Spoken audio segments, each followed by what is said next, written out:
Well, hi there, and Merry Christmas, Happy Holidays, and everything else that I could wish y'all in this great season. Now, I thought I would spend a little bit of time and tell you guys a few stories about this great season. Now, without any further ado, let's begin. In Everchill County, Christmas lights stay strung up till March, and everybody buys more than they can afford, 'cause buying things feels easier than believing things. Right at the edge of town, where the road cracks into frostbite and kudzu, lived a shoemaker named Albert Grimm. Breck to those who liked him, Paul Breck to those who didn't. Now, Breck wasn't lazy. He just lived in a world where the price of leather rose faster than hope. By the first week of Advent, he'd only enough for one final pair of shoes. He cut the pieces slow, like a man trimming the last branch off a dying tree, whispered a prayer he half believed, and went to bed beside his wife, Hildegard, a woman whose patience beat even the Baptist choir in stamina. Next morning, when Breck shuffled back to the bench, eyes gritty with sleep, the shoes were already finished, perfectly. Not a stitch out of place. The kind of work a man gets praised for at church, but never paid enough to live on.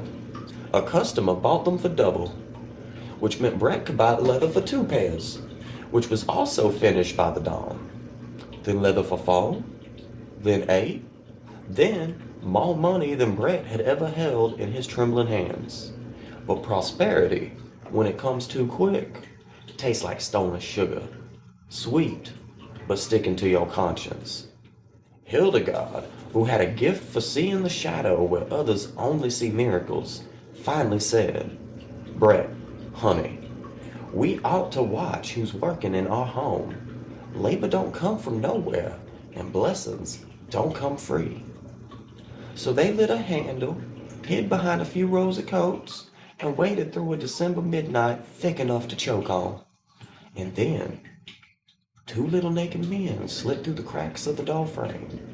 Pale, quick, grinning like they knew a joke God didn't. They stitched and hammered with feverish fury, their tiny hands moving too fast for reason, too eager for insanity. "Not workers," Hildegard whispered, breath catching. "Those are the parts of us we pretend we don't exist. The hunger for more." When the couple gifted the elves clothes, fine stitched shirts, tiny stockings, shoes fit for a prince of shadows, the creatures squealed with delight, dressing themselves, and they sang, "Sind wir nicht Knaben glatt und fein? Was sollen wir lange Schuster sein?" Then they danced out into the dark and never returned. Brett kept prospering, sure. But sometimes at night, when he rose to pee and caught his reflection in the window, he swore he saw a pair of small, pale hands pressing up against the glass from the other side, as if asking,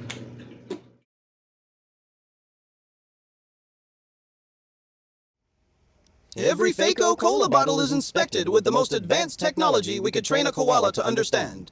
None at all! That's right, zero analysis, maximum cheer, because the holidays aren't about questions. They're about consumption. Smooth of brain, no holiday shame. Celebrate your ignorance with flavor. Faco Cola! Now in Everchill, when elves leave one house, they find another. Just a few hollers over lived Marguerite Winder, a servant girl in a once fancy, now crumbling manor. Marguerite swept the floors at dawn, humming old hymns and tossing dust out the front door as if decluttering her soul. One morning she found an envelope sitting atop her dust pile, small, cold to the touch, sealed with wax the color of an old bruise. She couldn't read it, so she brought it to her employer, who stared at the writing like it was scripture written backwards. "It's an invitation," he murmured, "to serve as a godmother to an elf child. Marguerite froze. In Everchill, you don't turn down baptisms, human or otherwise. So that night, 3 elves arrived, dressed in red coats, embroidered tight as spider webs, and led her into a mountain hollow where the walls shivered like pearls drowned in moonlight. The elf lay in a cradle of ivory and gold. The child, small as a loaf of bread, blinked up at Marguerite with ancient eyes. She stood godmother. She did her duty and politely asked to go home. The elves begged her, stay 3 days, rest, feast. You work too hard out there. Humans ain't made to serve the grindstone. 3 days of music that bent time like a wet willow. 3 days of sweet cakes, warm wine that tasted of memories she never had. 3 days where Marguerite felt her soften, felt labor's chains loose. But when she returned home, broom still leaning where she'd left it, strangers opened the door and asked, "Who are you, girl? You lost?" 7 whole years had passed. Her employers were dead. The manor sold. Her life gone like a sale item discontinued. But her pockets were heavy with elf gold, and deep inside her an ember glowed, a strange, defiant freedom.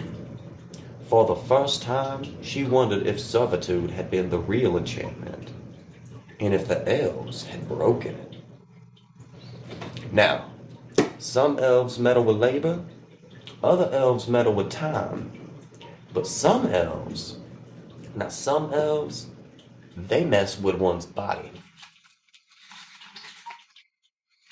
Down by the swamp's edge, where the mist curls like acrid cigarette smoke and the cicadas sound like broken machinery, lived Lisbeth Krantz and her infant son. One icy night, her baby vanished. In his place, a creature, swollen a little too wrong, staring a little too hard, hungry in a way no child should ever be. The neighbors avoided her. Folks in Everchill don't like looking at problems that can look back. In desperation, Lisbeth sought out old Frau Ursel, a woman who smelled like pine sap and sin. She told her, set the changeling on a hearth, boil water in 2 eggshells. Absurdity breaks enchantments the way truth breaks pride. Make it laugh. If it laughs, it's over. Lisbeth obeyed. Fire crackled, water simmered in the fragile shells. The changeling blinked once, twice, then rasped in a voice older than the pines, "Nun bitte ich soll alt wie der Westerwald und hab nicht gesehen, dass jemand in Schalen kocht." And it laughed, a horrible, ancient laugh. The spell shattered. The creature vanished like smoke in the wind, and there lay Lisbeth's real child, warm as fresh bread. She clutched him to her chest, weeping relief and terror in equal measure. Because some part of her understood. The elves hadn't stolen him to be cruel. They had taken him because something in this world, the grinding, ceaseless hunger for more, had been eating at him. And maybe, just maybe, they gave him back stronger. Ladies and gentlemen, we bring you breaking development this December 13th, unfolding today, 1934. After years of fear, rumor, and whispered horrors, authorities have confirmed the capture of Albert Fish, the man many are calling one of the most monstrous criminals in American history. Arrested earlier today in New York, Fish was taken into custody without incident, though police describe him as disturbingly calm. For months, investigators had pursued the trail of Grizzly Moose, tying the suspect to a string of disappearances and acts so unspeakable that officials refused to detail them publicly.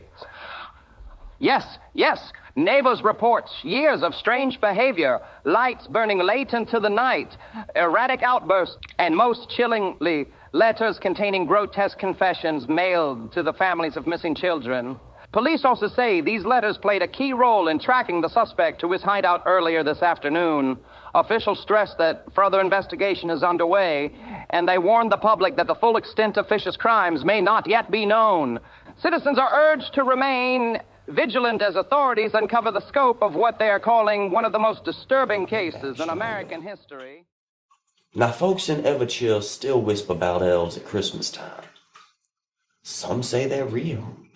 Some say they're metaphors for labor, the unseen hands that live stitched together while others profit. Some say there are shadows. Some say they're unrestrained spirits. Some say there are revolutionary cars. But the wisest say it don't matter, because in a world addicted to more, where Christmas is sold by the pound and humanity the hour, the elves remind us work has a cost. Time has a price. And life, well, living ain't easy. Now y'all enjoy your holiday spirit.